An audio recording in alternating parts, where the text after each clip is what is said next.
fait cette loi en disant que le sang retombe sur nous et sur nos fils. En même temps, ils prennent cet homme de Jésus, ils le ramènent en dehors de la vie. Que Dieu nous bénisse.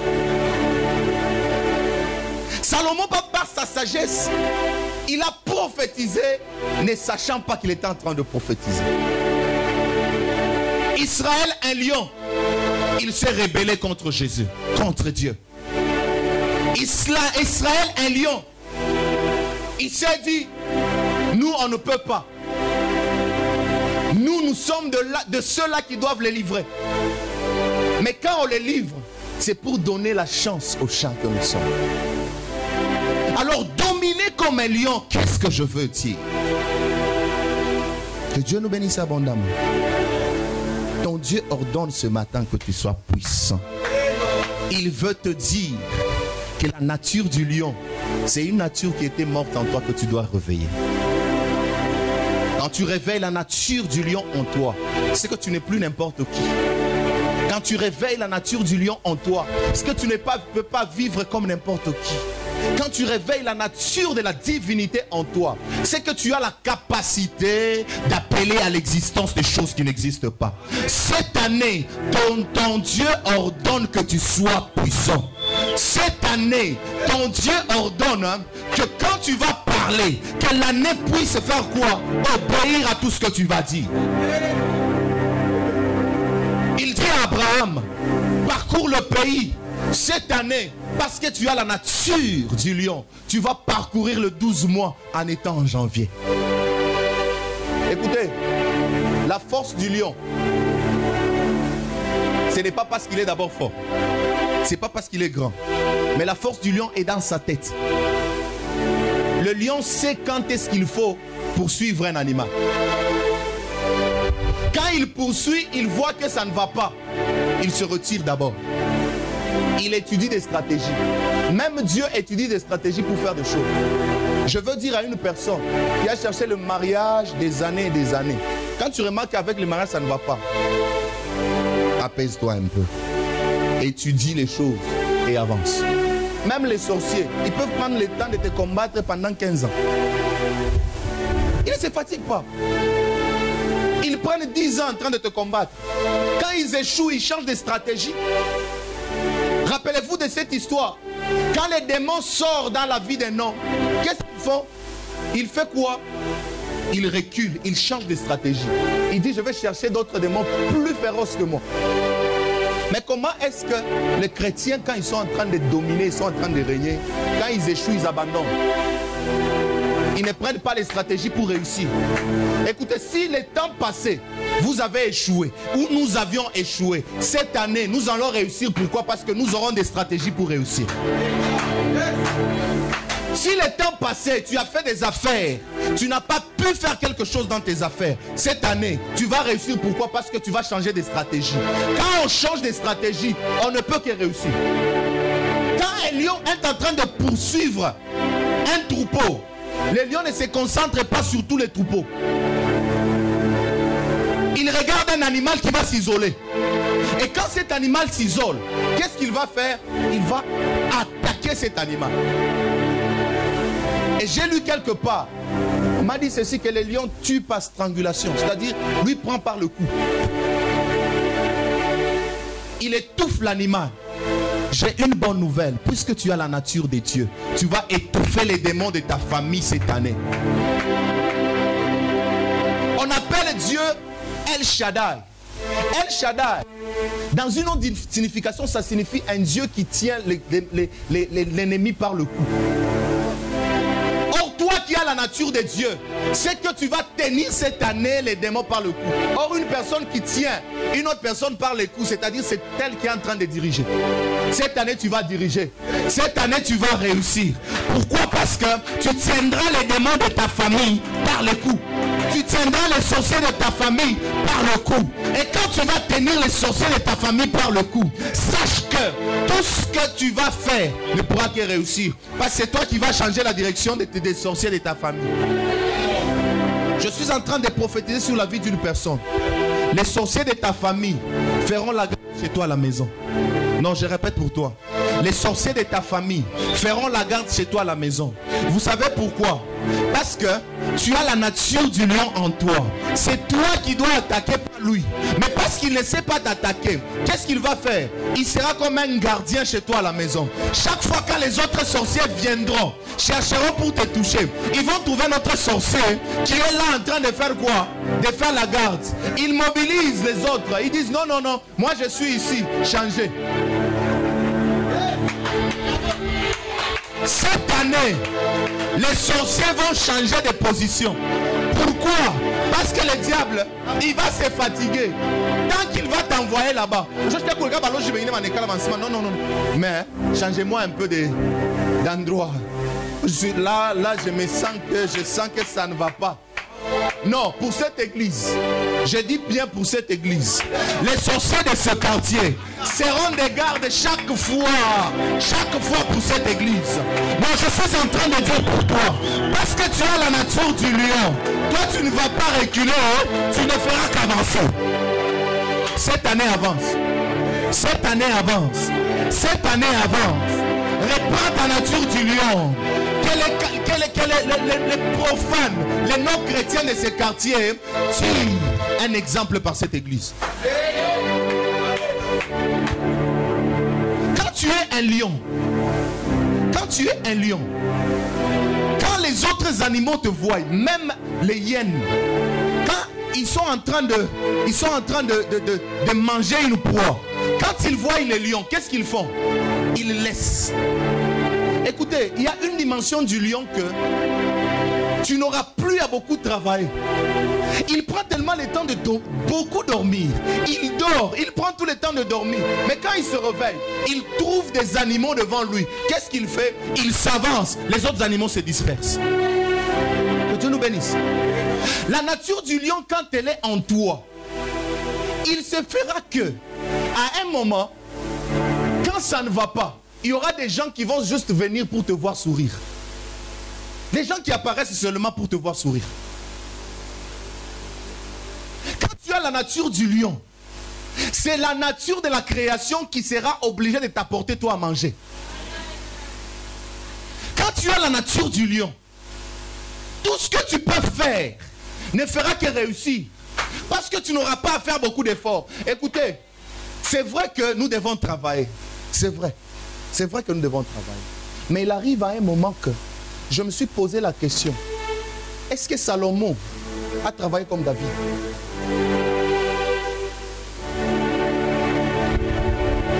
Salomon a trouvé des choses déjà.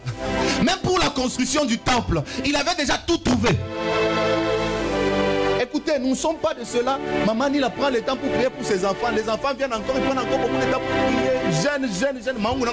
Non, non, non, non. Il arrive à un moment que quand tu as pris tout le temps de prier, qu'à un moment qui est l'héritage pour toi. L'héritage, c'est que tu n'as pas beaucoup travaillé, mais tu... Écoutez, les choses de Dieu, ce n'est pas seulement des choses pour lesquelles nous devons nous battre. Dans Genèse, Dieu dit, quand l'homme a péché, il dit à l'homme, tu mangeras la sueur de ton front. Mais quand Jésus vient dans Matthieu 6, il dit quoi? Notre Père qui est aux cieux, donne-nous. Oh, quand il s'agit de donner, est-ce qu'il faut que je puisse écouter? Non.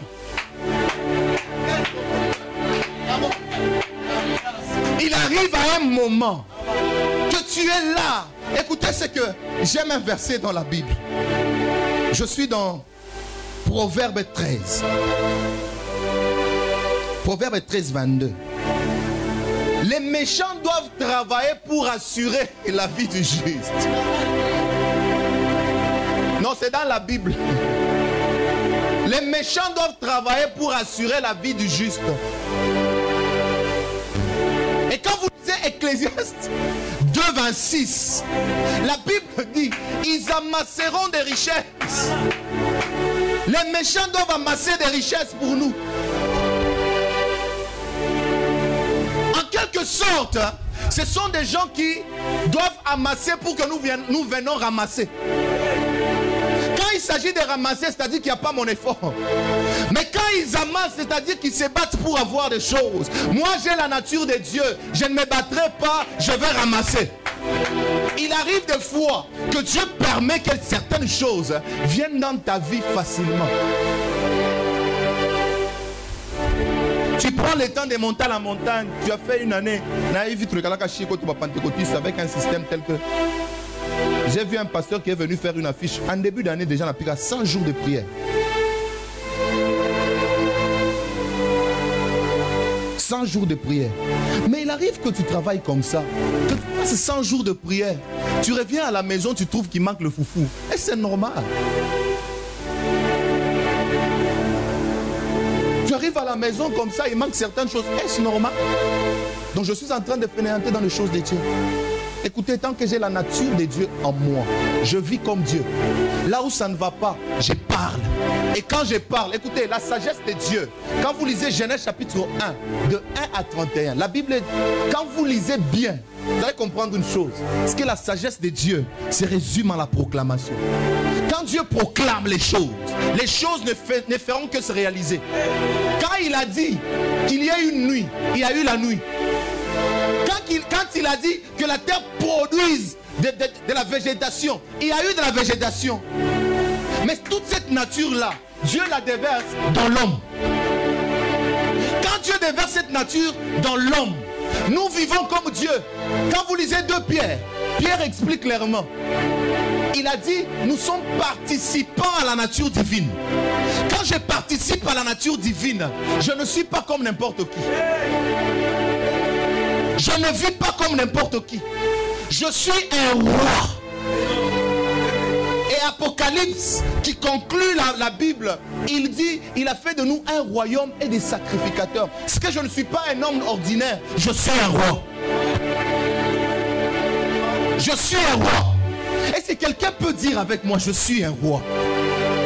En fait, la royauté, ce n'est pas parce que tu es corpulent, tu es géant. Non, c'est que c'est ta nature. C'est que c'est ta nature. Combien de gens, combien de chrétiens, on m'a amusé un jour, un pasteur qui dit, un frère qui est en train de lire la Bible, il prend le temps de lire la Bible, il tombe sur un verset dans lequel on avait écrit ce mot. La Bible dit, si vous avez la foi comme un grain de sénévé, vous direz à cette montagne, ôte-toi de là et jette-toi la mer. Le monsieur dit, ah, heureusement que derrière ma maison ici, il y a une montagne. Je vais prier. Il prend le temps de prier. Il prie, il prie, il prie. Il sort, il regarde, la montagne est toujours là. Il dit, ah, je savais. Beaucoup de chrétiens viennent à l'église avec je savais.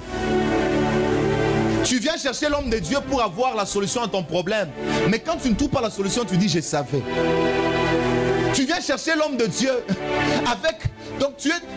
Et puis c'est bizarre, hein? Un chrétien qui dit, homme de Dieu, prie un peu pour moi que ton Dieu là. Comment ton Dieu? Comment ton Dieu? C'est-à-dire que toi aussi tu es un autre Dieu. Ou bien on aura tout mon piment. Parce que généralement c'est comme ça. On aura tout mon piment pour que tu voies si il est... Écoutez, il arrive des moments que Dieu, tu montes, tu descends, Dieu ne dit rien. Tu montes, tu descends, Dieu ne dit rien. Rien, rien. Quand la nature du lion est en toi, la nature, la création est obligée de t'amener des choses. Tu mets seulement cette chose à cœur, la nature te la donne. Des gens qui viennent à l'église, on prêche, on termine à prêcher. Il sort dehors, il pose la question. Combien? On lui dit, ah, tu n'as pas fou. Donc tu seras aussi comme les... Je ne dirai rien. C'est quoi le problème de la part de notre jour? Oh, c'est ma bouquine n'a pas. Les gens, un sérieux problème. Quand tu as la nature de Dieu en toi, rien ne pourra te résister. Pourquoi? Parce que toi tu fais partie de ceux-là qui poursuivent. Tu ne fais pas partie de ceux-là qui sont poursuivis. Que Dieu nous bénisse abondamment. Alors lisons ensemble, je suis dans Genèse chapitre 49. Nous allons lire à la maison. Regarde le temps.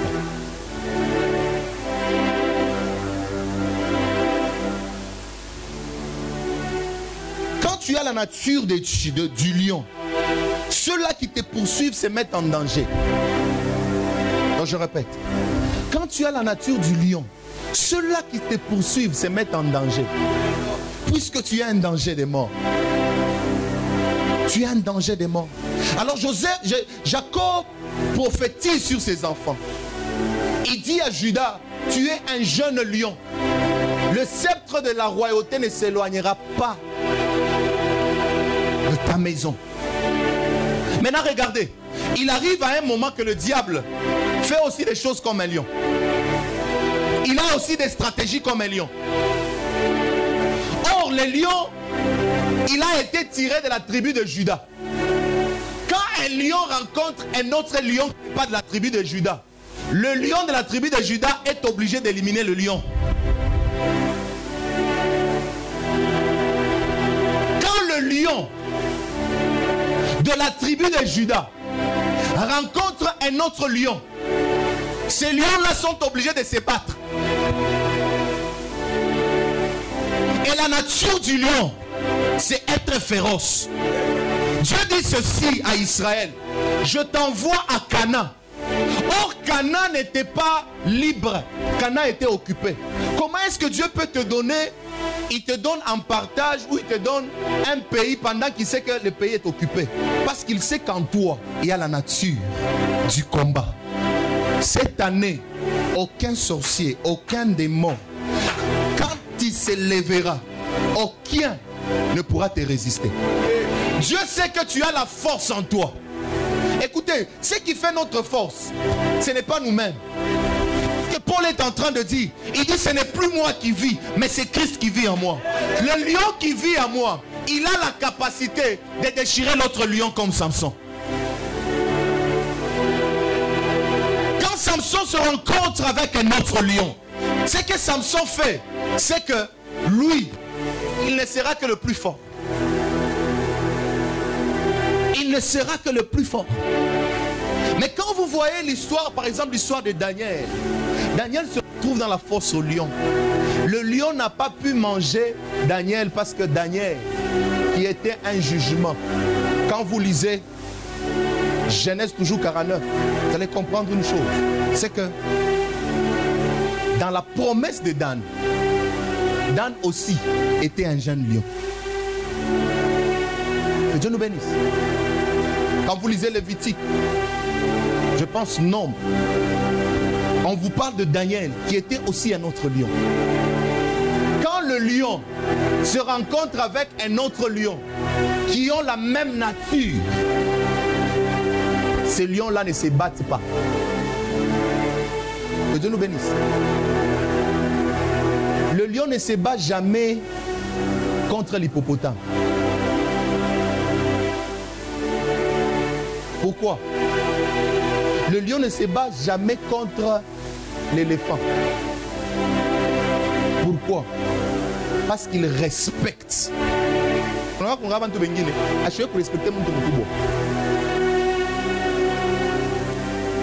Non, dans les choses de Dieu, il y a aussi ce respect-là. Tu sais que, écoutez, vous savez que les gens qui ont fait avant nous, qui ont ouvert, aujourd'hui c'est trop facile. Tout le monde peut entrer au studio, par exemple, aujourd'hui, il commence à chanter, il chante, il sort l'album facilement.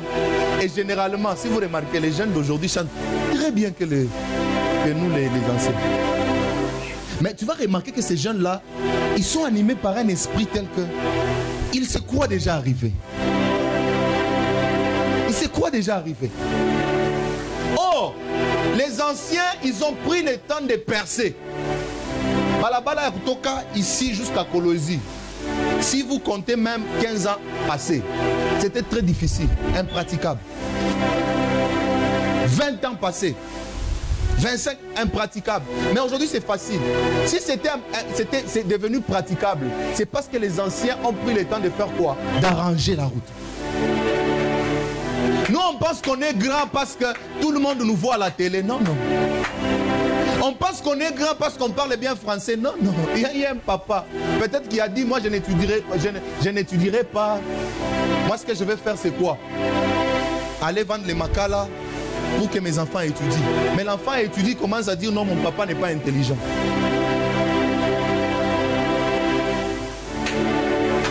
mon papa n'a pas fait grand. Écoutez, ton papa a fait grand parce qu'il a fait un homme grand. Écoutez, on est grand parce qu'on a fait des choses. On a fait des choses très grandes.